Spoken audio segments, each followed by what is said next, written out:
नफरत के बास मुँह में हुरलुए धनिया, नफरत के बास मुँह में हुरलुए धनिया। अरे सीसानी अन दिल हमार तुरलुए धनिया, सीसानी अन दिल हमार तुरलुए धनिया।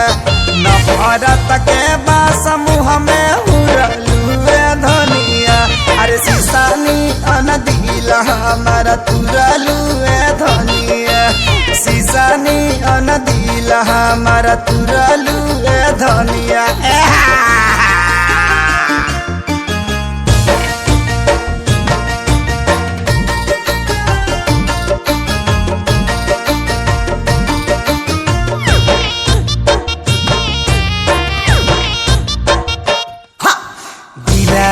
बेचारा के खेलाना बनैलू, सारा आरामान हमारा लात लातियलू।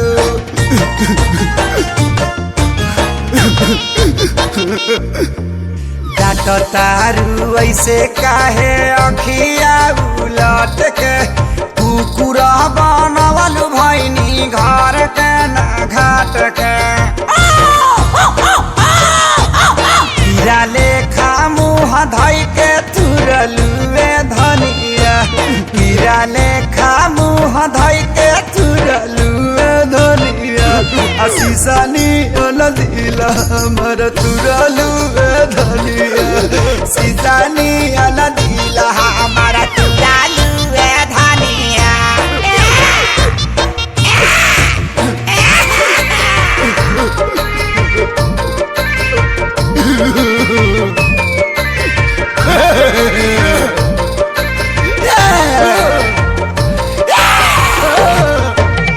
जानी की तोहा के बियाही के ले आई, हर साल लइका पलैका जनमाई।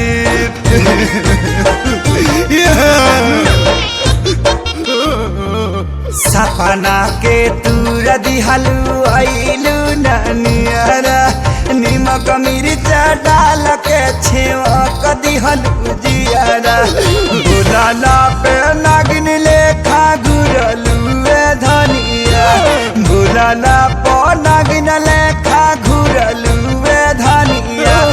सीसानी अन दिल हमार तुरलुए धनिया, सीसानी अन दिल हमार तुरलुए धनिया।